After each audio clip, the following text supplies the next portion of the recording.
ನಮಸ್ಕಾರ ವೀಕ್ಷಕರೇ, ಕೆಎಸ್ ಹೆಗ್ಡೆ ಆಸ್ಪತ್ರೆ ಅರ್ಪಿಸುವ ನೀವು ಕ್ಷೇಮವೇ ವಿಶೇಷ ಕಾರ್ಯಕ್ರಮಕ್ಕೆ ಸ್ವಾಗತ.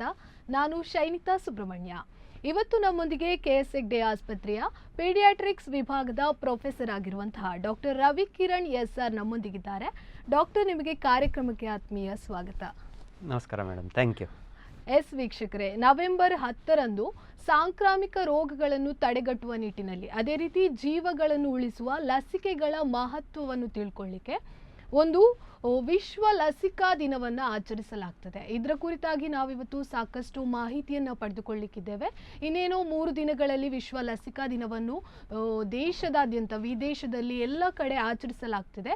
ಅದೇ ರೀತಿ ಇವತ್ತು ನಾವು ಮಗುವಿಗೆ ಯಾಕೆ ಲಸಿಕೆಯನ್ನು ನೀಡ್ತಾರೆ, ಅದೇ ರೀತಿ ಇದರ ವೇಳಾಪಟ್ಟಿ ಯಾವ ರೀತಿಯಾಗಿರ್ತದೆ, ಇದು ಎಷ್ಟರ ಮಟ್ಟಿಗೆ ರೋಗ ನಿರೋಧಕ ಶಕ್ತಿಯನ್ನು ಹೊಂದಿರ್ತದೆ ಅನ್ನೋದ್ರ ಕುರಿತು ಸಾಕಷ್ಟು ಮಾಹಿತಿಗಳನ್ನು ಪಡ್ಕೊಳ್ಳಿಕ್ಕಿದ್ದೇವೆ. ಡಾಕ್ಟರ್, ಮೊದಲಿಗೆ ನಮ್ಮ ವೀಕ್ಷಕರಿಗೆ ಲಸಿಕೆಗಳು ಅಂದರೆ ಏನು ಮತ್ತು ಮಗುವಿಗೆ ಯಾಕೆ ಲಸಿಕೆಯನ್ನು ನೀಡಬೇಕು ಅಂತ ಹೇಳೋದಾದರೆ? ಖಂಡಿತವಾಗಿ ಇದು ಲಸಿಕೆ ಅಂತ ಹೇಳಿದರೆ, ಈಗ ನಾವು ಒಂದು ಮಗುವಿಗೆ ಕಾಯಿಲೆ ಬಂದರೆ ಆಸ್ಪತ್ರೆಗೆ ಕರ್ಕೊಂಡು ಹೋಗ್ತೇವೆ. ಅಂಥ ಸಂದರ್ಭದಲ್ಲಿ ವೈದ್ಯರು ಏನು ಮಾಡ್ತಾರೆ, ಮಗುವಿಗೆ ಮದ್ದನ್ನು ಕೊಡ್ತಾರೆ. ಈಗ ನಾವು ನೋಡಿದರೆ ಮೊದಲಿಗೆ ಕಾಯಿಲೆ ಬರುವಂಥದ್ದು, ನಂತರ ಮಗುವನ್ನು ಕರ್ಕೊಂಡು ಹೋಗುವುದಕ್ಕೆ ಲಸಿಕೆ, ಅದಕ್ಕೆ ಮದ್ದನ್ನು ಕೊಡುವಂಥದ್ದು. ಸೊ ಯಾವಾಗಲೂ ಈ ಮದ್ದು ಅಂತ ಹೇಳುವಂಥದ್ದು ನಂತರ ಬರ್ತದೆ. ಆದರೆ ಈ ಲಸಿಕೆ ಹಾಗಲ್ಲ. ಈ ಕಾಯಿಲೆ ಬರುವಂಥದ್ದನ್ನು, ಈ ಬೇರೆ ಬೇರೆ ಕಾರಣದಿಂದ ಕಾಯಿಲೆಗಳು ಬರಬಹುದು. ಈ ವೈರಸ್ ಇರ್ಬೋದು, ಬ್ಯಾಕ್ಟೀರಿಯಾ ಇರ್ಬೋದು, ಬೇರೆ ಬೇರೆ ಸಾಂಕ್ರಾಮಿಕ ರೋಗಗಳಿಂದ ಕಾಯಿಲೆ ಬರ್ತದೆ. ಈ ಕಾಯಿಲೆಯನ್ನು ಯಾವ ರೀತಿಯಲ್ಲಿ ತಡೆಯಬಹುದು ಅಂತ ಹೇಳುವಂಥದ್ದು, ಈ ತಡೀಲಿಕ್ಕೆ ಕೊಡುವಂಥ, ನಾವು ಮದ್ದು ಅಂತ ಹೇಳಲಿಕ್ಕೆ ಆಗೋದಿಲ್ಲ, ತಡೀಲಿಕ್ಕೆ ಕೊಡುವಂತಹ ವಿಷಯವೇ ಲಸಿಕೆ. ಓಕೆ. ಸೊ ಈ ಲಸಿಕೆ ಬಾಯಲ್ಲಿ ತಗೊಳ್ಳುವಂಥದ್ದು ಇರಬಹುದು, ಅಥವಾ ಇಂಜೆಕ್ಷನ್ ಮುಖಾಂತರ ಕೊಡುವಂಥದ್ದು ಇರ್ಬೋದು. ಸೊ ಬೇರೆ ಬೇರೆ ರೀತಿಯಲ್ಲಿ ಇರ್ತದೆ. ಇದೇ ಲಸಿಕೆ. ಓಕೆ ಸರ್, ಇವಾಗ ಮಗುವಿಗೆ ಯಾಕೆ ಲಸಿಕೆಯನ್ನು ನೀಡಬೇಕು ಅಂತ ಹೇಳೋದಾದ್ರೆ, ಮೇಜರಾಗಿ ರೋಗ ನಿರೋಧಕ ಶಕ್ತಿ ಅಂತ ಹೇಳಿದ್ರಿ, ಬೇರೆ ಯಾವೆಲ್ಲ ರೀತಿಯ ಸಹಾಯ ಹೆಲ್ಪ್ ಆಗ್ತದೆ ಇದರಿಂದ ಅಂತ? ಈಗ ಒಂದು ಪ್ರಶ್ನೆ ಎಲ್ಲರಿಗೂ ಇರುವಂಥದ್ದು, ಮಗುವಿಗೆ ಯಾಕೆ ಬೇಕಾಗಿ ನಾವು ಲಸಿಕೆ ಹಾಕಬೇಕು ಅಂತ ಹೇಳಿ. ಹೌದು. ಈಗ ನೋಡಿ, ನೀವು ಕೇಳಿದರೆ ಸಂಸ್ಕೃತದಲ್ಲಿ ಒಂದು ಹೇಳಿಕೆ ಇದೆ, ಸಂದೀಪ್ತೇ ಭವನೇತು ಕೂಪಕನನಂ ಅಂತ. ಅಂದರೆ ನಾವು ಒಂದು ಬಿಲ್ಡಿಂಗ್ ಕಟ್ಟಿದ ನಂತರ ಅದಕ್ಕೆ ಬೆಂಕಿ ಬಿದ್ದಾಗ ಆಗ ಆಲೋಚನೆ ಮಾಡೋದಂತೆ, ಇದಕ್ಕೆ ಹೇಗೆ ನೀರು ಹಾಕಲಿಕ್ಕೆ ಎಲ್ಲಿ ಬಾವಿ ಉಂಟು ಅಂತ ಹುಡುಕುವಂಥದ್ದಾಗ್ತದೆ. ಆ್ಯಕ್ಚುಲಿ ನಾವು ಏನು ಮಾಡಬೇಕು, ಒಂದು ಮನೆ ಕಟ್ಟುವಾಗಲೇ ಆಗಲೇ ಬಾವಿ ರೆಡಿ ಇರಬೇಕು, ಮನೆಗೆ ಬೆಂಕಿ ಬಿದ್ದಿರುವಂಥ ಸಂದರ್ಭ ಬಂದರೆ ರೆಡಿಯಾಗಿ ಅದಕ್ಕೆ ನಾವು ನೀರು ಹಾಕಲಿಕ್ಕೆ ರೆಡಿ ಇರಬೇಕು ಅಂತ. ಇದು ಹಳೆ ಕಾಲದ ಮಾತು. ಆದರೂ ಕೂಡ ಇದೇ ವಿಷಯ ನಮಗೆ ನಮ್ಮ ಈ ಲಸಿಕೆ ವಿಚಾರದಲ್ಲಿಯೂ ಬರ್ತದೆ. ಏನು ಅಂತ ಹೇಳಿದರೆ, prevention is better then cure ಅಂತ ಹೇಳಿ, ನಾವು ಈ ಕಾಯಿಲೆ ಬರಲಿಕ್ಕೆ ಮುಂಚಿತವಾಗಿಯೇ ನಾವು ಏನು ಮಾಡ್ತೇವೆ, ಅದನ್ನು ರೋಗ ನಿರೋಧಕ ಶಕ್ತಿ ಹೆಚ್ಚಾಗಲಿಕ್ಕೆ ಅಂತ ಹೇಳಿ ನಾವು ಲಸಿಕೆಯನ್ನು ಹಾಕುವಂಥದ್ದು. ಹಾಗಾಗಿ ಮಗುವಿಗೆ ಸಣ್ಣ ವಯಸ್ಸಿನಿಂದಲೇ ಈ ರೀತಿಯಾಗಿ ರೋಗ ನಿರೋಧಕ ಶಕ್ತಿ ಬರಲಿಕ್ಕೆ ನಾವು ವ್ಯಾಕ್ಸಿನನ್ನು ಕೊಟ್ಟರೆ ಮುಂದೆ ಅದನ್ನು ತಡೆಯಬಹುದು ಅಂತ ಹೇಳುವಂಥದ್ದೇ ಒಂದು ಆಲೋಚನೆ. ಅದರಿಂದ ಎಲ್ಲ ಮಕ್ಕಳಿಗೂ ಲಸಿಕೆ ನಾವು ಕೊಡಲೇಬೇಕು ಅಂತ. ಸೊ ಇದಕ್ಕೆ ವಿರೋಧವಾಗಿ ನಮಗೆ ಇರುವಂಥದ್ದು, ಈಗಿನ ಕಾಲದಲ್ಲಿ 1-2 ಮಕ್ಕಳು ಇರುವಂಥದ್ದು, ಇದ್ದ ಮಕ್ಕಳನ್ನು ನಾವು ಯಾವ ರೀತಿಯಲ್ಲಿ ಪ್ರೊಟೆಕ್ಟ್ ಮಾಡ್ತೇವೆ ಅಂತ ಹೇಳುವಂಥದ್ದು ಮಕ್ಕಳೇ ನಮ್ಮ ಜೀವನದಲ್ಲಿ ಇರುವಂಥ ಒಂದು ಇಂಪಾರ್ಟೆಂಟ್ ವಿಷಯ. ಹಾಗಿರುವಾಗ ನಾವು ಯಾಕೆ ಕೊಡಬೇಕು ಅಂತ ಹೇಳುವುದಕ್ಕಿಂತ ಯಾಕೆ ಕೊಡಬಾರ್ದು ಅಂತ ಹೇಳುವುದನ್ನು ಯೋಚನೆ ಮಾಡಬೇಕು. ಈಗ ಏನಾಗ್ತದೆ, ಸಾಮಾನ್ಯವಾಗಿ ಬೇರೆ ಬೇರೆ ಕಾರಣಕ್ಕೆ ಸುದ್ದಿ ಬರ್ತದೆ, ಅದು ಕೊಟ್ಟರೆ ಹೀಗೆ ಆಗ್ತದೆ, ಹಾಗೆ ಆಗ್ತದೆ ಅಂತ. ಅದರಿಂದ ಬಹುಶಃ ಹಿಂಜರಿತಾರೋ ಏನೋ, ಹಾಗೆ ಆಗಬಾರ್ದು. ನಾವು ಕೊಡಲೇಬೇಕು. ಮತ್ತು ಕೊಡುವುದಕ್ಕೆ ಕಾರಣ ಅದೇ ನಾನು ಹೇಳಿದಾಗೆ, prevention is better then cure. Okay sir, ಇವಾಗ ಮಗುವಿನ ಮೇಲೆ ಲಸಿಕೆ ಯಾವ ರೀತಿ ಕೆಲಸ ಮಾಡ್ತದೆ ಅಂತ? ಈಗ ನಾವು ಒಂದು ಕಾಯಿಲೆಯನ್ನು ಇಟ್ಕೊಳ್ಳೋ, ಒಂದು ಕಾಯಿಲೆ ಒಂದು ವೈರಸ್ನಿಂದಲೋ ಅಥವಾ ಬ್ಯಾಕ್ಟೀರಿಯಾದಿಂದಲೋ ಆಗ್ತದೆ. ಈಗ ಏನಾಗ್ತದೆ, ಈ ಬ್ಯಾಕ್ಟೀರಿಯಾ ಅಥವಾ ವೈರಸ್ ನಮ್ಮ ದೇಹಕ್ಕೆ ಎಂಟ್ರಿ ಆಗ್ತದೆ, ನಮ್ಮ ದೇಹಕ್ಕೆ ಬರ್ತದೆ. ಬಂದು ಅಲ್ಲಿ ಅದನ್ನು ಮಲ್ಟಿಪ್ಲೈ ಆಗ್ಲಿಕ್ಕೆ, ಅಂದರೆ ಅದು ಒಂದಿದ್ದದ್ದು 2, 2 ಇದ್ದದ್ದು 4 ಹಾಗೆ ಜಾಸ್ತಿ ಆಗ್ತಾ ಹೋಗ್ತದೆ. ಹಾಗೆ ಹೋಗಿ ಬೇರೆ ಬೇರೆ ಅಂಗಾಂಗಗಳು ಇರ್ಬೋದು, ನಮ್ಮ ಲಂಗ್ಸ್ ಇರ್ಬೋದು, ಲಂಗ್ಸಿಗಾದರೆ ನಾವು ನ್ಯುಮೋನಿಯಾ ಅಂತ ಹೇಳ್ತೇವೆ, ಅಥವಾ ಬೇರೆ ಬೇರೆ ಹೀಗೆ ಬೇರೆ ಬೇರೆ ಅಂಗಾಂಗಗಳಲ್ಲಿ ಅದು ಮಲ್ಟಿಪ್ಲೈ ಆಗ್ತದೆ. ಆಗ ಕಾಯಿಲೆ ನಮಗೆ ಬರ್ತದೆ. ಅಂದರೆ ನಮಗೆ ಹೊರಗೆ ಕಂಡಾಗ ಜ್ವರ ಬರುವಂಥದ್ದು ಅಥವಾ ಕೆಮ್ಮು ಬರುವಂಥದ್ದು ಈ ರೀತಿ ಶುರುವಾಗ್ತದೆ. ಈಗ ಬಾಡಿ ಸುಮ್ಮನೆ ಇರುವುದಿಲ್ಲ, ಅದರಲ್ಲಿ ಕೂಡ ದೇಹದಲ್ಲಿ ಕೂಡ ಇದನ್ನು ಹೊಡೆದೋಡಿಸುವಂತಹ ಪ್ರಕ್ರಿಯೆ ನಡೀತದೆ. ಸೊ ಈಗ ಏನಾಗ್ತದೆ, ಈ ರೀತಿಯ ಒಂದು ಬ್ಯಾಕ್ಟೀರಿಯಾ ಅಥವಾ ವೈರಸ್ ದೇಹಕ್ಕೆ ಬಂತು, ಇದನ್ನು ನಮ್ಮ ದೇಹ ಸೋಲಿಸ್ತದೆ ಕ್ರಮೇಣ, ಆದರೆ ಇದಕ್ಕೆ ಕೆಲವು ದಿನ ತಾಗ್ತದೆ. ಓಕೆ.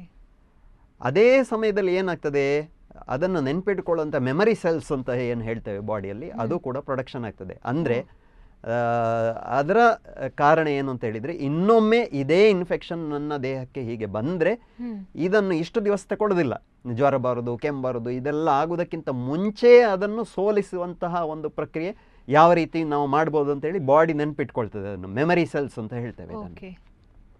ಸೊ ಈ ರೀತಿಯಾಗಿ ರೋಗ ನಿರೋಧಕ ಶಕ್ತಿ ಬರ್ತದೆ. ಈಗ ಒಂದು ವ್ಯಾಕ್ಸಿನ್ ಕೊಟ್ಟರೆ, ವ್ಯಾಕ್ಸಿನಲ್ಲಿ ಬೇಸಿಕಲಿ ಏನಿರ್ತದೆ, ವ್ಯಾಕ್ಸಿನ್ ಅಥವಾ ಲಸಿಕೆಯಲ್ಲಿ ಏನಿರ್ತದೆ ಅಂತ ಹೇಳಿದರೆ, ದುರ್ಬಲಗೊಂಡಂತಹ ಕ್ರಿಮಿ ಅಥವಾ ಕೊಂದಂಥ ಕ್ರಿಮಿ, ಆಲ್ರೆಡಿ ಆ ಕ್ರಿಮಿ ಸತ್ತು ಹೋಗಿದೆ, ಆದರೂ ಕೂಡ ಅದನ್ನು ದೇಹಕ್ಕೆ ಇಂಟ್ರೊಡ್ಯೂಸ್ ಮಾಡ್ತಾರೆ ಲಸಿಕೆಯ ಮೂಲಕ, ಬಾಯಿಯ ಮುಖಾಂತರ ಇರ್ಬೋದು, ಇಂಜೆಕ್ಷನ್ನ ಮುಖಾಂತರ ಇರ್ಬೋದು, ದೇಹಕ್ಕೆ ಇಂಟ್ರೊಡ್ಯೂಸ್ ಆಗ್ತದೆ. ಆದರೆ ಇದು ದುರ್ಬಲವಾದ ಕಾರಣ ಇದಕ್ಕೆ ಕಾಯಿಲೆ ಕೊಡಲಿಕ್ಕಾಗೋದಿಲ್ಲ.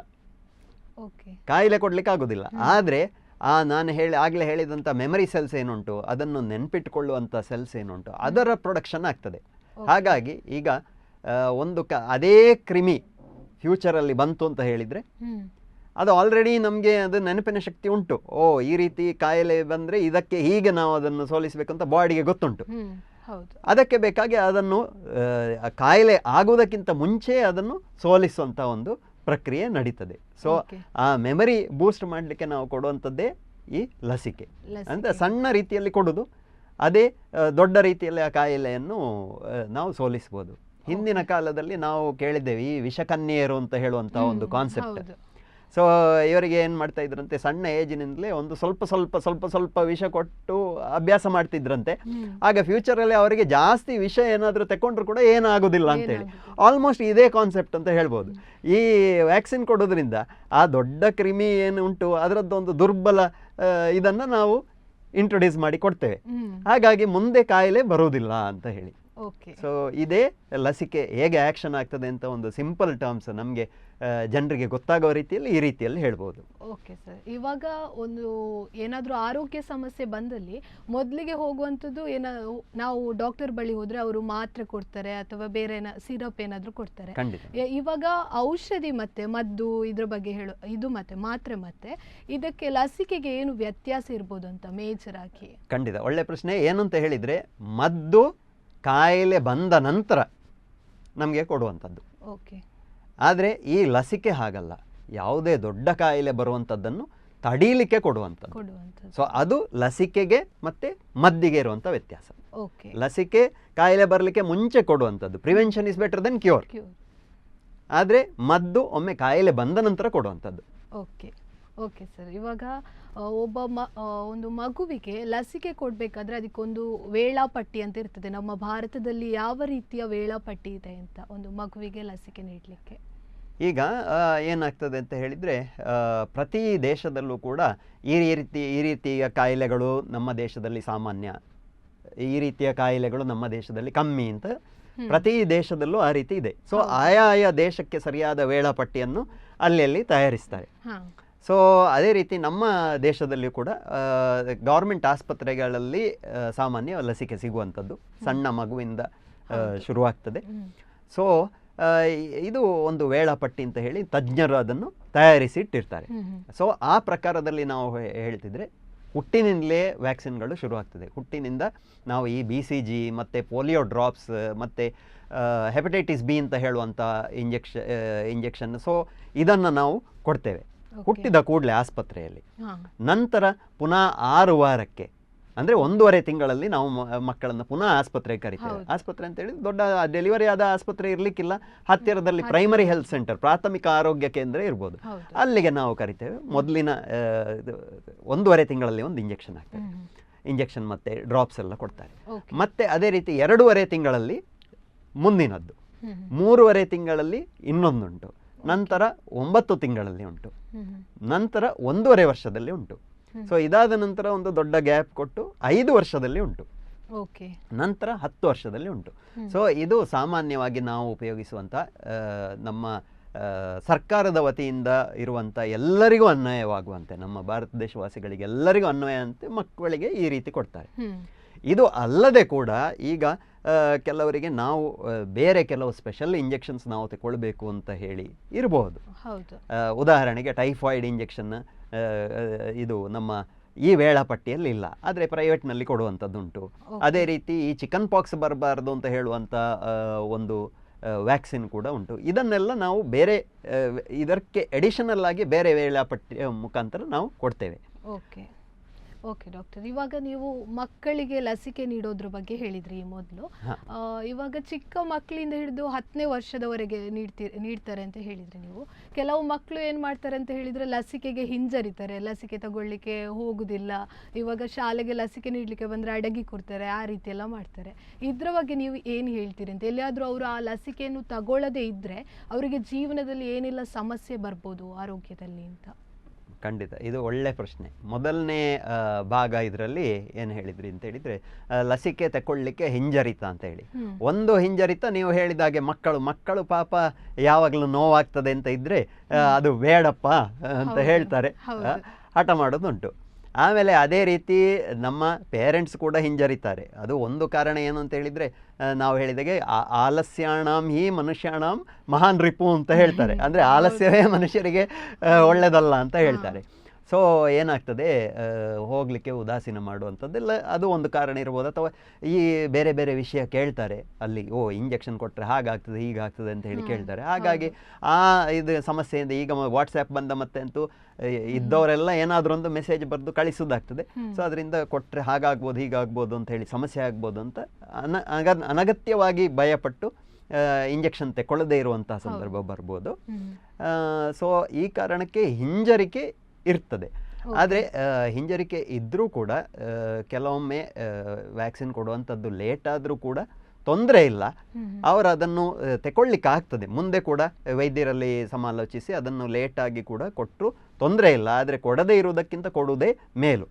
ಈಗ ಆ ಪ್ರಶ್ನೆಗೆ ಬರ್ತೇನೆ. ಈಗ ಕೊಡದಿದ್ದರೆ ಏನಾಗ್ತದೆ ಅಂತ. ಈಗ ನಾವು ನೋಡಿದರೆ ಈ ಇಂಜೆಕ್ಷನ್ ಕೊಟ್ಟದ್ರಿಂದ ಏನು ಪರಿಣಾಮ ಆಗಿದೆ ನಾವು ನೋಡಿದರೆ ಅಂತ ಹೇಳಿದರೆ, ಮೊದಲೆಲ್ಲ ನಮ್ಮ ಕಾಲದಲ್ಲಿ ಅಲ್ಲ, ನಮ್ಮ ಹಿರಿಯರ ಕಾಲದಲ್ಲಿ ಕೆಲವು ಕಾಯಿಲೆಗಳಿತ್ತು. ಒಂದು ಸಾಮಾನ್ಯ ಸಿಡುಬು ರೋಗ ಅಂತ ಹೇಳಿ, ಮೈಯಲ್ಲೆಲ್ಲ ಬೊಕ್ಕೆ ಹೇಳುವಂಥದ್ದು, ಜ್ವರ ಬರುವಂಥದ್ದು, ಅದರಿಂದ ಎಷ್ಟೋ ಸಾವು ನೋವು ಸಂಭವಿಸಿದೆ ಆ ಕಾಲದಲ್ಲಿ. ಆದರೆ ಈ ವ್ಯಾಕ್ಸಿನ್ನ ಮುಖಾಂತರ ಆ ಕಾಯಿಲೆ ನಿರ್ಮೂಲನೆ ಆಗಿದೆ. ಇವತ್ತಿಗೆ ಸಿಡುಬು ರೋಗ ಅಂತ ಹೇಳುವಂಥದ್ದು ಇಲ್ಲ. ಎಲ್ಲಿಯೋ ಕೆಲವು ಲ್ಯಾಬ್ಗಳಲ್ಲಿ ಆ ವೈರಸ್ಸನ್ನು ಇಟ್ಟಿದ್ದಾರೆ. ಅದು ಯಾವಾಗಲೂ ಅದು ಭಯ, ಯಾವಾಗ ಅದನ್ನು ರಿಲೀಸ್ ಆಗಿ ಹೋಗ್ತದೆ ಅಂತ ಹೇಳುವಂಥ ಭಯ ಉಂಟಲ್ಲದೆ ಆ ಕಾಯಿಲೆ ಅಂತ ಹೇಳುವಂಥದ್ದು ಈಗ ವಿಶ್ವಾದ್ಯಂತ ಎಲ್ಲಿಯೂ ಇಲ್ಲ. ಸೊ ಆ ಕಾಯಿಲೆ ಹೋಗಿದೆ. ಅದು ಮಾತ್ರ ಅಲ್ಲ, ಈಗ ನಾವು ಬೇರೆ ಕೆಲವು ಕಾಯಿಲೆಗಳನ್ನು ನೋಡಿದರೆ, ಧನುರ್ವಾಯು ಅಂತ ಹೇಳುವಂಥ ಕಾಯಿಲೆ, ಟೆಟನಸ್ ಅಂತ ನಾವು ಸಾಮಾನ್ಯ ಭಾಷೆಯಲ್ಲಿ ಏನು ಹೇಳ್ತೇವೆ ಧನುರ್ವಾಯು ಅಂತ. ಸೊ ಇದರಲ್ಲಿ ಏನಾಗ್ತಾ ಇತ್ತು, ಈಗ ದೊಡ್ಡವರಿಗೆ ಬಂದರೆ ಅಲ್ಲಿ ಇಲ್ಲಿ ಬಿದ್ದರೆ ಅಥವಾ ಏನಾದರೂ ತಾಗಿದರೆ, ಗಲೀಜಿರುವಂಥ ತಾಗಿದರೆ ಅಲ್ಲಿಂದ ಈ ಬ್ಯಾಕ್ಟೀರಿಯಾ ಬರುವಂಥದ್ದು, ಮತ್ತು ಅದಕ್ಕೆ ಸರಿಯಾಗಿ ಕಾಯಿಲೆಗಳು ಬರ್ತಿತ್ತು. ಫಿಟ್ಸ್ ಬರುವಂಥದ್ದು, ಮೆದುಳಿಗೆ ನರಮಂಡಲಕ್ಕೆ ಎಫೆಕ್ಟ್ ಆಗುವಂಥ ಕಾಯಿಲೆ. ಸೊ ಇದು ಭಾರೀ ಸರ್ವೇ ಸಾಮಾನ್ಯ ಆಗಿತ್ತು. ಈಗ ನಾವು ಅದನ್ನು ಕೇಳುವುದೇ ಇಲ್ಲ. ಯಾಕಂದರೆ ಎಲ್ಲರೂ ಈ ಟೆಟ್ನಸ್ ಇಂಜೆಕ್ಷನ್ ತಗೊಳ್ಳೋದ್ರಿಂದ ಆ ಕಾಯಿಲೆ ಇಲ್ಲದೇ ಆಗಿದೆ. ಮತ್ತು ಆ ಕಾಯಿಲೆ ಎಷ್ಟು ತೊಂದರೆ ಕೊಡ್ತಾ ಇತ್ತು ಅಂತ ಹೇಳಿದರೆ, ಗರ್ಭಿಣಿ ಹೆಂಗಸರಲ್ಲಿ ಈಗ ನಾವು ಇಂಜೆಕ್ಷನ್ ತಗೊಳ್ತಾರೆ ಗರ್ಭಿಣಿಯರು, TT ಇಂಜೆಕ್ಷನ್ ತಗೊಳ್ಬೇಕು ಅಂತ ಹೇಳಿ. ಅದು ಯಾಕೆ ಅಂತ ಹೇಳಿದರೆ, ನಿಯೋನೇಟಲ್ ಟೆಟನಸ್ ಅಂತ, ಅಂದರೆ ಆಗ ತಾನೇ ಹುಟ್ಟಿದಂಥ ಮಗುವಿಗೂ ಕೂಡ ಮೊದಲ 28 ದಿನದೊಳಗೆ ಈ ಟೆಟನಸ್ ಕಾಯಿಲೆ ಬರುವಂತಹ ಒಂದು ಸಾಧ್ಯತೆ ಮೊದಲಿಗೆ ತುಂಬ ಇತ್ತು. ಅದರಿಂದಾಗಿ ಸುಮಾರು ಮಕ್ಕಳ ಸಾವು ನೋವು, ಅಂದರೆ ನವಜಾತ ಶಿಶುಗಳ ಸಾವು ನೋವು ನಡೀತಾ ಇತ್ತು. ಆದರೆ ಈಗ ಈ ಗರ್ಭಿಣಿಯರಿಗೆ ಈ ಲಸಿಕೆ ಹಾಕೋದ್ರಿಂದ ಏನಾಗಿದೆ, ಈ ಕಾಯಿಲೆಯನ್ನು ತಡೆಯುವಂಥದ್ದು ಬಹುತೇಕ ಆಗಿದೆ. ಇನ್ನು ಅದಾದ ನಂತರ ನಾವು ಈಗ ಇನ್ನು ಇತ್ತೀಚಿನ ವಿಷಯ ನೋಡುವ, ಈ ಪೋಲಿಯೋ ಕಾಯಿಲೆ ಅಂತೇಳಿ, ಈ ಅಂಗಾಂಗ ಊನತೆ ಇರುವಂಥದ್ದು. ಅದರಿಂದಾಗಿ ಅದು ಕೂಡ ಬಹಳ ಸರ್ವೇ ಸಾಮಾನ್ಯ ಆಗಿತ್ತು ಒಂದು ಕಾಲದಲ್ಲಿ. ಮತ್ತೆ ನೋಡಿ ಎಲ್ಲ ಕಡೆ ಪೋಲಿಯೋ ಡ್ರಾಪ್ಸ್ ಬರುವಂಥದ್ದು, ಅದು ಇದು ವ್ಯಾಪಿಸಿದ ಮೇಲೆ ಕೆಲವು ವೆರೈಟಿ ಪೋಲಿಯೋಗಳು ಇಲ್ಲದೇ ಹೋಗಿದೆ, ಇದು ಜಗತ್ತಿನಲ್ಲಿ ಹೋಗಿದೆ. ಇನ್ನು ಮುಂದೆ ಅದು ಬರುವಂಥ ಚಾನ್ಸಸ್ಸೇ ಇಲ್ಲ, ಅದಕ್ಕೆ ವ್ಯಾಕ್ಸಿನ್ ಕೂಡ ಇಲ್ಲದೇ ಆಗಿದೆ. ಕೆಲವು ಪೋಲಿಯೋ ವೈರಸ್ಸಿಗೆ ನಾವು ವ್ಯಾಕ್ಸಿನ್ಸ್ ಇನ್ನೂ ಕಂಟಿನ್ಯೂ ಮಾಡ್ತಾ ಇದ್ದೇವೆ, ಅದು ಬೇರೆ ವಿಷಯ. ಆದರೂ ಕೂಡ ಭಾರತದಲ್ಲಿ ಬಹುತೇಕ ಇಳಿಮುಖ ಆಗಿದೆ. ಈಗ ಕೆಲವು ದೇಶಗಳಲ್ಲಿ ಒಂದು ಪಾಕಿಸ್ತಾನ ಇರ್ಬೋದು, ಅಫ್ಘಾನಿಸ್ತಾನ, ನೈಜೀರಿಯಾ ಇಂಥ ಕೆಲವು ದೇಶಗಳನ್ನು ಬಿಟ್ಟರೆ ನಮ್ಮ ಭಾರತದಂಥ, ಈಗ ಭಾರತ ಮುಂದುವರಿದ ದೇಶ ಆಗ್ತಾ ಇದೆ ಅಂತಲೇ ಹೇಳ್ಬೋದು.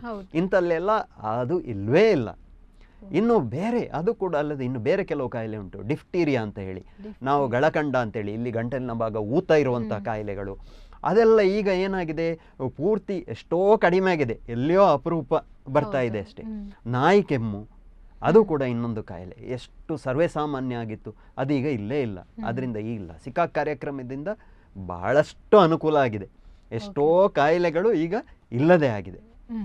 ಓಕೆ ಡಾಕ್ಟರ್, ಇವಾಗ ನೀವು ಅವಾಗಿನ ಹಿಂದಿನ ಕಾಲದಲ್ಲಿದ್ದ ಸಮಸ್ಯೆಗಳ ಬಗ್ಗೆ ಎಲ್ಲ ಹೇಳಿದ್ರಿ. ಇವಾಗ ರೀಸೆಂಟಾಗಿ ಒಂದು ನಾವು ಕಂಡಿರುವಂಥದ್ದು ಕೊರೋನಾ. ಈ ಸಮಯದಲ್ಲಿ ಹೆಚ್ಚಾಗಿ ಜನರಿಗೆ ಸರ್ಕಾರದಿಂದಲೇ ಆದೇಶ ಬಂದಿತ್ತು ಎಲ್ಲರೂ ಲಸಿಕೆ ತಗೊಳ್ಬೇಕು ಅಂತ. ಇದನ್ನು ಫಸ್ಟ್ ವ್ಯಾಕ್ಸಿನ್ ತಗೊಂಡಿದ್ರು ಎಲ್ಲರೂ, ಸೆಕೆಂಡ್ ವ್ಯಾಕ್ಸಿನ್ ಆಗುವಾಗ ಎಲ್ಲರೂ ತುಂಬ ಭಯಪಟ್ಟಿದ್ರು, ಇದರಿಂದಾಗಿ ಹೃದಯಘಾತ ಬೇಗ ಆಗ್ತದಂತೆ, ಆರೋಗ್ಯ ಸಮಸ್ಯೆ ಉಂಟಾಗ್ತದೆ ಅಂತ. ಇದರ ಬಗ್ಗೆ ನೀವು ಏನು ಹೇಳ್ತೀರಿ? ಕರೆಕ್ಟ್. ನೋಡಿ, ಈ ಎಲ್ಲ ವ್ಯಾಕ್ಸಿನ್ಗಳು ತುಂಬ ಸೇಫ್ಟಿ ಇರ್ತದೆ. ಈಗ ಯಾವುದೇ ವ್ಯಾಕ್ಸಿನನ್ನು ತೆಗೆದು ನಾವು ಹೀಗೆ ರಿಲೀಸ್ ಮಾಡೋದಿಲ್ಲ ಅಂತೇಳಿದರೆ, ಈ ಕಂಪನಿಯವರು ನಾಳೆ ಈ ಇದಕ್ಕೆ ಇದು ವ್ಯಾಕ್ಸಿನ್ ಅಂತೇಳಿ ತೆಗೆದು ಅದನ್ನು ರಿಲೀಸ್ ಮಾಡೋದಿಲ್ಲ. ಬೇರೆ ಬೇರೆ ಸ್ಟೇಜ್ಗಳಲ್ಲಿ ನಡೀತದೆ. ಮೊದಲಿಗೆ ಎಂತ ಮಾಡ್ತಾರೆ, ಈ ಪ್ರಾಣಿಗಳಲ್ಲಿ ಅದನ್ನು ಕೊಟ್ಟು ನೋಡ್ತಾರೆ. ಅದು ಆದ ನಂತರ ಒಂದು ಲಿಮಿಟೆಡ್ ನಂಬರ್ ಆಫ್ ಮನುಷ್ಯರು, ಅಂದರೆ ಒಂದು 50ರ ಒಳಗೆ ಜನರಿಗೆ ವಾಲಂಟಿಯರ್ಸ್, ಅವರಂದರೆ ಅವರೇ ಬರಬೇಕು, ನಾವು ತಗೊಳ್ತೇವೆ ಇಂಜೆಕ್ಷನ್ ಅಂತ ಹೇಳಿ, ಅಥವಾ ಲಸಿಕೆ ನಾವು ತಗೊಳ್ತೇವೆ ಅಂತ ಹೇಳಿ ಬಂದು ಅವರಲ್ಲಿ ನೋಡ್ತಾರೆ ಏನಾದರೂ ಸಮಸ್ಯೆ ಉಂಟಾ ಇಲ್ವಾ, ಅದನ್ನು ಕೊಟ್ಟ ನಂತರ ಏನಾದರೂ ಆಗ್ತದ ಅಂತ. ಸೊ ಅದು ನೋಡಿ ಅವರಿಗೆ ಧೈರ್ಯ ಬಂದ ಮೇಲೆ ನೆಕ್ಸ್ಟ್ ಇನ್ನೊಂದು ಸ್ವಲ್ಪ ದೊಡ್ಡ ಗುಂಪಲ್ಲಿ ನೋಡ್ತಾರೆ. ಅಂದರೆ ಇದರಲ್ಲಿ ಕೊಟ್ಟು ನಂತರ ಕಾಯಿಲೆ ಬಂದಾಗ ಎಷ್ಟು ತಡೀತದೆ, ಎಷ್ಟು ಜನರಿಗೆ ಇದರಿಂದ ರಿಲೀಫ್ ಸಿಗ್ತದೆ ಅಂತ ಹೇಳುವುದನ್ನು ನೋಡ್ತಾರೆ ಈ ಸೆಕೆಂಡ್ ಸ್ಟೇಜಲ್ಲಿ. ನಂತರ ಏನು ಮಾಡ್ತಾರೆ, ಇನ್ನೂ ಸ್ವಲ್ಪ ದೊಡ್ಡ ನಂಬರಿಗೆ ಕೊಟ್ಟು ಇನ್ನೂ ಸೈಡ್ ಎಫೆಕ್ಟ್ಸ್ ಏನಾದರೂ ಉಂಟಾ, ಅದರಿಂದ ಏನೋ ತೊಂದರೆ ಉಂಟಾ ಅಂತ ನೋಡ್ತಾರೆ. ಇದು ಎಲ್ಲ ಸ್ಟೇಜಸ್ ಮುಗಿದ ಮೇಲೆ ಅವರು ಮಾರ್ಕೆಟಿಗೆ ಬಿಡುವಂಥದ್ದು. ಹಾಗಾಗಿ ಸುಮಾರು ಸೇಫ್ಟಿ ಚೆಕ್ಸ್ ನಡೀತದೆ. ಅದರಿಂದ ಖಂಡಿತವಾಗಿಯೂ ಈಗ ಇರುವಂಥ ಲಸಿಕೆಗಳೆಲ್ಲ ಸೇಫ್, ಅದರಲ್ಲಿ ಯಾವುದೇ ರೀತಿಯ ಭಯಪಡಬೇಕು ಅಂತ ಇಲ್ಲ. ಮತ್ತು ನಮಗೆ ಈಗ ಏನು ಅಂತ ಹೇಳಿದರೆ, ಪ್ರತಿಯೊಂದಕ್ಕೂ ಒಂದು ವಿಚಾರಕ್ಕೂ ಈಗ ಅದರ ವಿರೋಧವಾಗಿ ಇನ್ನೊಂದು ವಿಚಾರ ಹೇಳುವಂಥದ್ದು ಸಾಮಾನ್ಯ. ಅದಕ್ಕೆ ನಾವು ವಾಟ್ಸಪ್ ಮೆಸೇಜ್ ಇರ್ಬೋದು, ಅಲ್ಲಿ ಇಲ್ಲಿ ಪೇಪರ್ನಲ್ಲಿ ಕೆಲವು ಬರೋದು, ಅಥವಾ ಕೆಲವು ದೊಡ್ಡ ದೊಡ್ಡ ಜನಗಳೇ ಹೇಳ್ತಾರೆ ಅದು ಕೊಟ್ಟರೆ ಹೀಗಾಗ್ತದೆ ಹಾಗಾಗ್ತದೆ ಅಂತ, ಅದನ್ನು ನಾವು ಕೇಳಿ ನಂಬುದಾಗ್ತದೆ. ಅಂತ ಅನ್ಸೇಫ್ ಆದರೆ ಸರ್ಕಾರದಿಂದ ಈ ರೀತಿ ಬರಲಿಕ್ಕೆ ಸಾಧ್ಯವೇ ಇಲ್ಲ. ಅದರಿಂದ ಯಾವುದು ನಮ್ಮ ಲಸಿಕೆಗಳಿದೆ ಅದನ್ನೆಲ್ಲ ನಾವು ತಗೊಳ್ಬೇಕು. ನಾನು ಈಗಾಗಲೇ ಹೇಳಿದ್ದೇನೆ, ಎಷ್ಟೊಂದು ಕಾಯಿಲೆಗಳನ್ನು ನಮಗೆ ತಡಿಲಿಕ್ಕೆ ಆಗಿದೆ. ಅದರಿಂದ ಖಂಡಿತವಾಗಿಯೂ ನಿಮ್ಮ ಮಗು ನಿಮಗೆ ಅಮೂಲ್ಯ. ಹಾಗಿರುವಾಗ ಯಾವುದು ಇಂಜೆಕ್ಷನ್ ಉಂಟು, ವ್ಯಾಕ್ಸಿನ್ ಬಾಯಲ್ಲಿ ಕೊಡುವಂಥ ಡ್ರಾಪ್ಸ್ ಉಂಟು, ಅದನ್ನೆಲ್ಲ ಲಸಿಕೆಗಳನ್ನು ಹಾಕಿಸಲೇಬೇಕು. ಯಾವುದೇ ರೀತಿಯ ಈ ರೀತಿಯ ಯಾವುದೇ ಪ್ರಚಾರಗಳಿಗೆ ನಾವು ಕಿವಿ ಕೊಡಬಾರ್ದು ಅಂತ ಎಲ್ಲರಲ್ಲಿ ನನ್ನ ವಿನಂತಿ. ಇವಾಗ ಲಸಿಕೆ ಅಂತ ಹೇಳಿದರೆ ಎಷ್ಟೋ ಜನ ಕೇವಲ ಇಂಜೆಕ್ಷನ್ ಅಂತ ಮಾತ್ರ ಅವರು ಭಯ ಪಡ್ತಾ ಇರ್ತಾರೆ ಲಸಿಕೆ ತಗೊಳ್ಳಿಕ್ಕೆ. ಇದ್ರ ಬಗ್ಗೆ ನೀವು ಜನರಿಗೆ ಏನು ಹೇಳ್ತೀರಿ ಅಂತ? ಈಗ ನೀವು ಹೇಳಿದಾಗೆ ಮೇಡಮ್, ಹೆದರುವಂಥದ್ದು ಇಂಜೆಕ್ಷನ್ ಹಾಕ್ತಾರೆ ಅಂತ ಹೇಳಿ. ಆದರೆ ನಿಜದಲ್ಲಿ ಲಸಿಕೆ ಬೇರೆ ಬೇರೆ ರೀತಿಯಲ್ಲಿ ಕೊಡ್ಲಿಕ್ಕೆ ಆಗ್ತದೆ. ಉದಾಹರಣೆಗೆ ನಮಗೆ ಎಲ್ಲರಿಗೂ ಗೊತ್ತುಂಟು, ಪೋಲಿಯೋ ಡ್ರಾಪ್ಸ್ ಮುಖಾಂತರ ನಾವು ಕೊಡ್ತೇವೆ.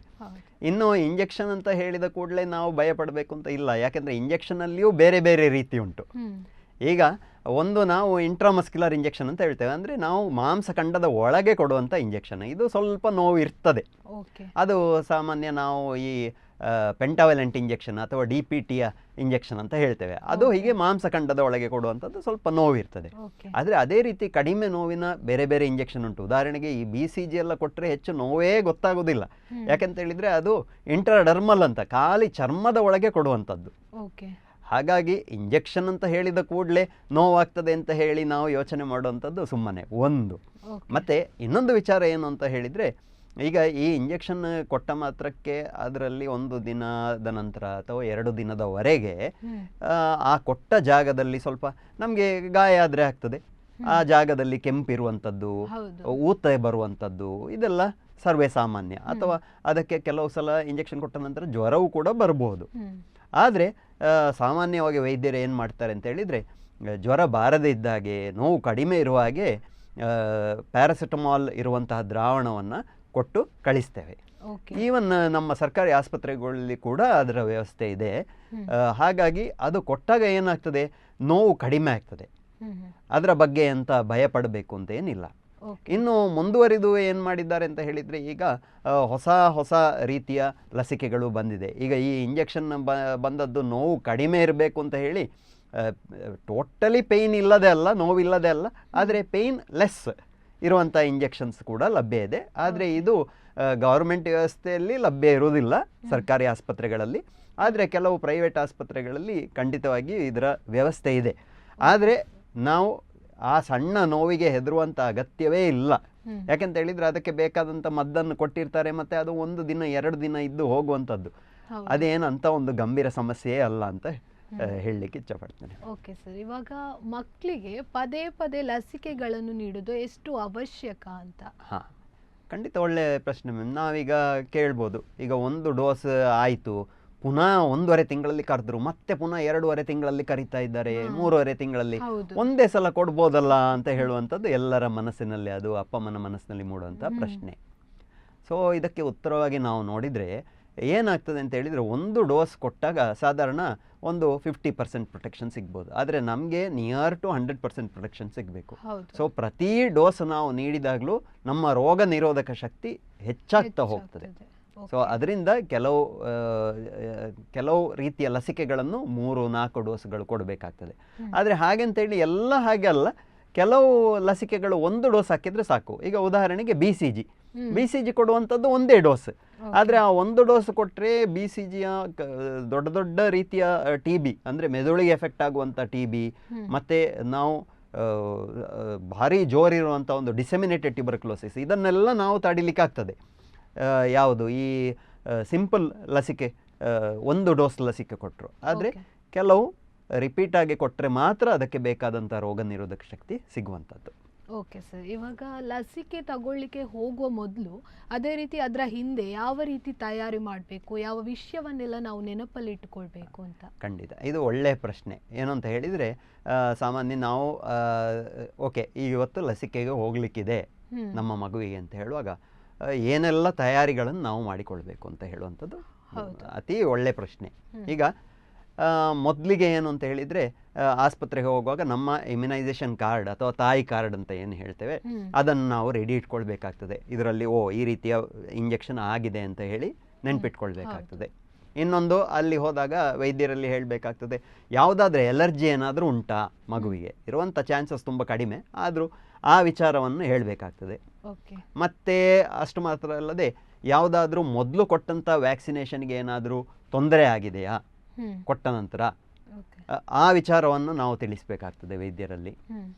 ಮತ್ತು ಯಾವುದಾದ್ರೂ ಒಂದು ತೊಂದರೆ ಉಂಟಾ ಮಗುವಿಗೆ, ಹೆಲ್ತ್ ಪ್ರಾಬ್ಲಮ್. ಈಗ ಕೆಲವು ಮಕ್ಕಳಲ್ಲಿ ನರ ದೌರ್ಬಲ್ಯ ಇರ್ಬೋದು, ನರ ದೌರ್ಬಲ್ಯ ಅಥವಾ ಫಿಟ್ಸ್ ಬರುವಂಥದ್ದು, ಇಂಥ ವಿಚಾರಗಳನ್ನೆಲ್ಲ ವೈದ್ಯರಲ್ಲಿ ನಾವು ತಿಳಿಸಬೇಕಾಗ್ತದೆ. ಆಗ ವೈದ್ಯರು ಈ ಇಂಜೆಕ್ಷನ್ ಕೊಡುವ ಅಥವಾ ಲಸಿಕೆ ಕೊಡುವಂಥ ಅಗತ್ಯ ಉಂಟಾ ಇಲ್ವಾ ಅಂತ ಹೇಳುವಂಥ ಡಿಸಿಷನ್ನನ್ನು ಅವರು ತಗೊಳ್ಳಿಕ್ಕಾಗ್ತದೆ. ಸೊ ಇಂಪಾರ್ಟೆಂಟ್ ಅಂದರೆ ಮುಖ್ಯವಾಗಿ ನಾವು ಆ ಕಾರ್ಡ್ ಏನುಂಟು, ವ್ಯಾಕ್ಸಿನೇಷನ್ ಕಾರ್ಡ್, ಅದನ್ನು ನಾವು ಲಸಿಕಾ ಕೇಂದ್ರಕ್ಕೆ ತಗೊಂಡು ಹೋಗಲೇಬೇಕು. ಸೊ ಇದು ಹೋಗಲಿಕ್ಕೆ ಮುಂಚೆ ಮತ್ತು ಹೋಗುವಾಗ ನಾವು ಯಾವುದೇ ರೀತಿಯ ಉದ್ವೇಗಕ್ಕೆ ಒಳಗಾಗಬಾರ್ದು. ಯಾಕೆಂದರೆ ನಾವು ಉದ್ವೇಗ ಮಾಡಿದರೆ, ನಾವು ತುಂಬ ಆಲೋಚನೆ ಮಾಡಿ ಟೆನ್ಷನ್ ಮಾಡಿಕೊಂಡಿದ್ರೆ, ಮಕ್ಕಳು ಕೂಡ ನಮ್ಮ ಮುಖವನ್ನು ನೋಡಿ ಅವರು ಕೂಡ ಅಳುವಂಥದ್ದು, ಅವರು ಕೂಡ ಭಯಪಡುವಂಥದ್ದು, ಗಾಬರಿ ಪಡುವಂಥದ್ದು ಸರ್ವೇ ಸಾಮಾನ್ಯ. ಅದು ಆ ರೀತಿಯಲ್ಲಿ ನಾವು ಇರಬೇಕು. ಮತ್ತು ಅದು ಆದನಂತೆ ವೈದ್ಯರನ್ನು ಕೇಳಿಕೊಂಡು ಯಾವ ರೀತಿಯ ಮದ್ದು ನಾವು ಮನೆಯಲ್ಲಿ ಕೊಡಬೇಕು, ಯಾವುದೆಲ್ಲ ಬರ್ಬೋದು, ಜ್ವರ ಬರ್ಬೋದಾ, ನೋವು ಇರ್ಬೋದಾ, ಇದನ್ನೆಲ್ಲ ಕೇಳಿಕೊಂಡು ಇದಕ್ಕೆ ಯಾವ ರೀತಿ ಮದ್ದು ಕೊಡ್ಬೋದು ಅಂತ ಹೇಳಿ ಅದನ್ನೆಲ್ಲ ಕೇಳಿಕೊಂಡು ಬರಬೇಕು. ಸೊ ಈ ರೀತಿ ಇಂಜೆಕ್ಷನ್ನಿಗೆ ಹೋಗುವ ಮುಂಚಿತವಾಗಿ ಮತ್ತು ಆ ಸಮಯದಲ್ಲಿ ಮತ್ತೆ ನಂತರ ಬೇಕಾದ ನಾವು ಅಪ್ಪ ಅಮ್ಮಂದಿರಿಗೆ ನಾವು ಯಾವ ರೀತಿ ಮೆಂಟಲಿ ಮಾನಸಿಕವಾಗಿ ನಾವು ತಯಾರಿಯಾಗಿರಬೇಕು ಅಂತ ಹೇಳುವಂಥ ಈ ವಿಚಾರಗಳನ್ನು ನೆನ್ಪಿಟ್ಕೊಳ್ಬೇಕು. ಓಕೆ ಸರ್, ಇವಾಗ ನೀವು ಹೇಳಿದ್ರಿ ನರ ದೌರ್ಬಲ್ಯ ಇಂಥ ಸಮಸ್ಯೆ ಎಲ್ಲ ಇದ್ರೆ ಅವರು ಲಸಿಕೆ ತಗೊಳ್ದ ಬೇಡವಾ ಅಂತ ಡಾಕ್ಟರ್ ಡಿಸಿಷನ್ ತಗೊಳ್ತಾರೆ. ಖಂಡಿತ. ಎಲ್ಲಿಯಾದ್ರೂ ಅವರಿಗೆ ಮುಂದೆ ಅದು ಜೀವನದಲ್ಲಿ ಆರೋಗ್ಯ ಸಮಸ್ಯೆ ಬಂದ್ರೆ ಎಲ್ಲಿಯಾದ್ರೂ ಅದು ರೀಸನ್ ಲಸಿಕೆ ಆಗಿರ್ಬೋದಾ ಅಂತ, ಎಲ್ಲರೂ ತಗೊಳ್ಳಿಲ್ಲ ಅಂದ್ರೆ ಅಥವಾ ತಗೊಂಡ್ರೆ?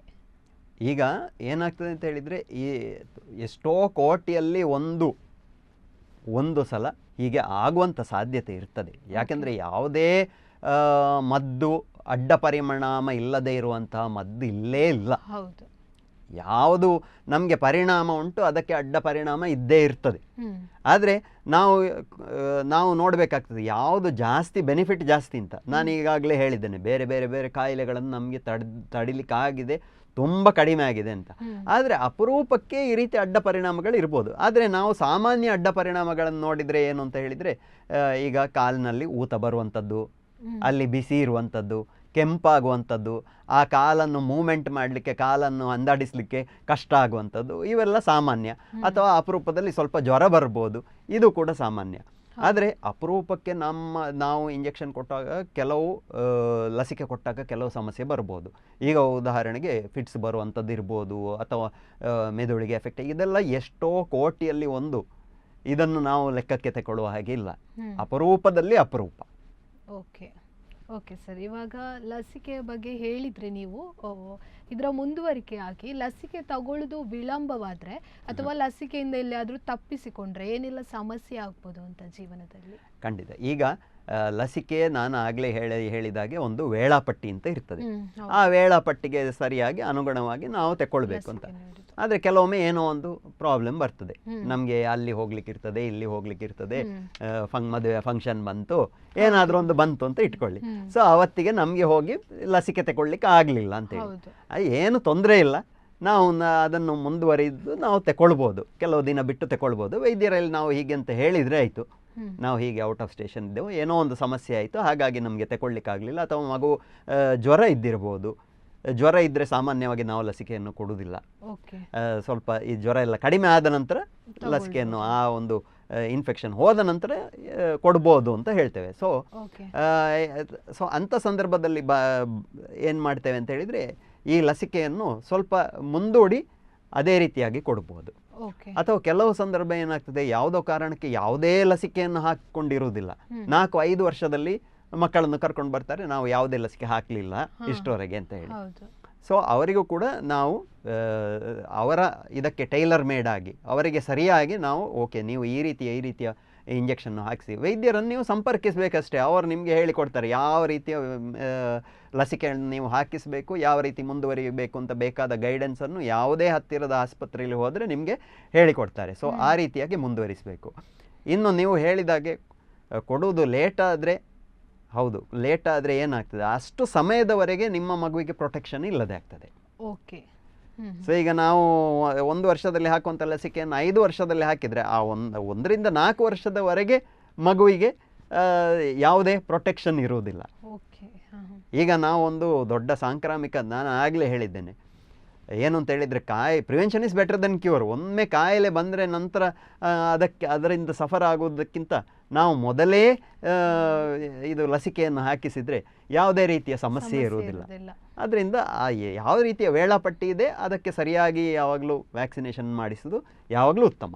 ಓಕೆ ಸರ್, ಇವಾಗ ಎಷ್ಟೋ ಜನ ಎಲ್ಲರೂ ಲಸಿಕೆ ತಗೊಂಡಿರ್ತಾರೆ, ಆದರೂ ಅವರಿಗೆ ಜೀವನದಲ್ಲಿ ಆರೋಗ್ಯ ಸಮಸ್ಯೆ ಬರ್ತದೆ, ಇದ್ರ ಬಗ್ಗೆ ನೀವು ಏನು ಹೇಳ್ತೀರಿ ಅಂತ?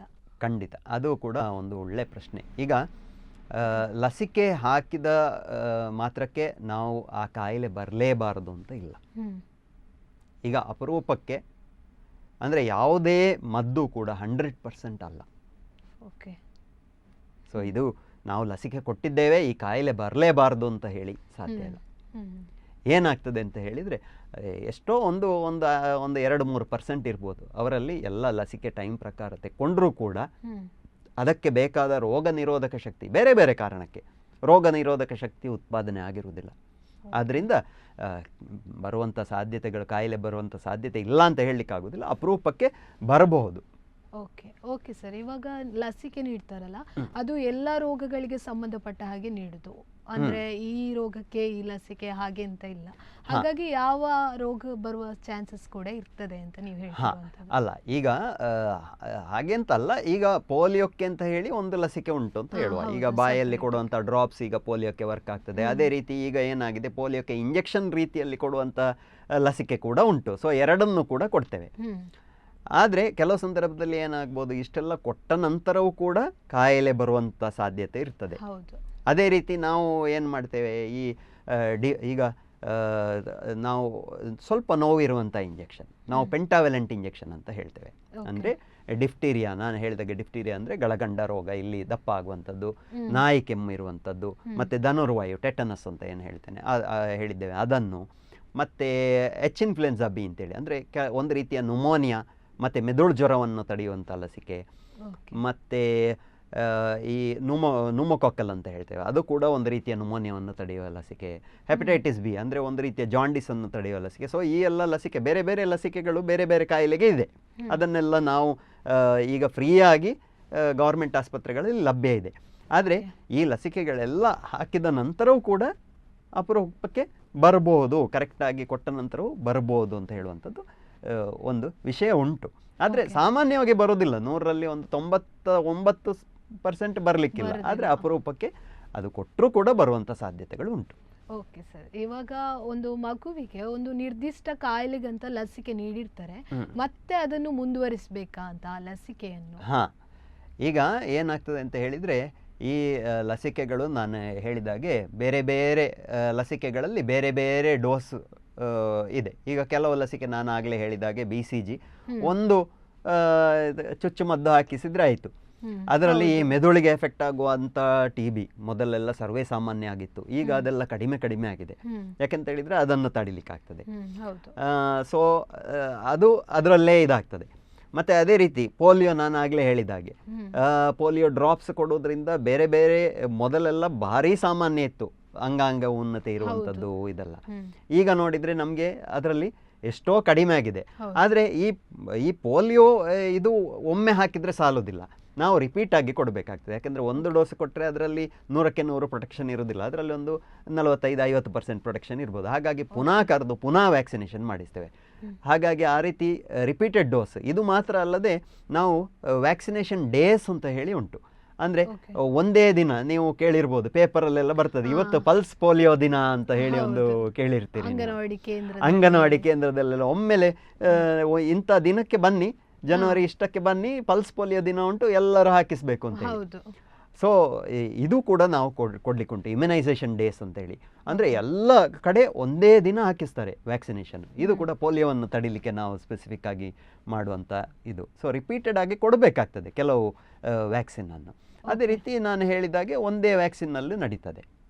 Okay sir. ಇವಾಗ ವಿವಿಧ ಲಸಿಕೆಗಳ ಕುರಿತಾಗಿ ಫಾಲ್ಸ್ ಪ್ರೊಪಗಂಡ ಅಂತ ಏನು ಹೇಳ್ತೇವೆ, ಇದರ ಕುರಿತಾಗಿ ಹೆಚ್ಚಾಗಿ ಇವಾಗ ಸಾಮಾಜಿಕ ಜಾಲತಾಣದ ಮೂಲಕ ಹರಿದಾಡಿ ಇರುವಂಥದ್ದು, ಇದರ ಬಗ್ಗೆ ನೀವು ಏನು ಹೇಳ್ತೀರಿ ಅಂತ?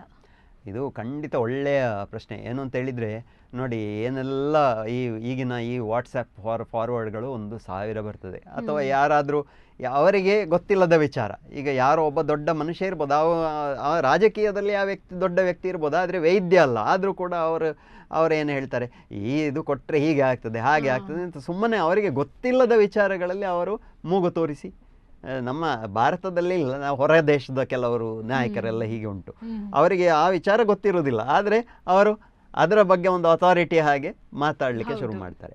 ಹಾಗಾಗಿ ಸುಮಾರು ಕೆಲವು ಮೂಢನಂಬಿಕೆಗಳು ನಮಗೆ ಸಿಗ್ತದೆ. ಏನು ಅಂತ ಹೇಳಿದರೆ, ಈ ದಡಾರದ ಲಸಿಕೆ ಹಾಕಿಸಿದರೆ ಆಟಿಸಮ್ ಬರ್ತದೆ ಅಂತ ಹೇಳುವಂಥದ್ದು ಒಂದು ದೊಡ್ಡ ಕತೆ.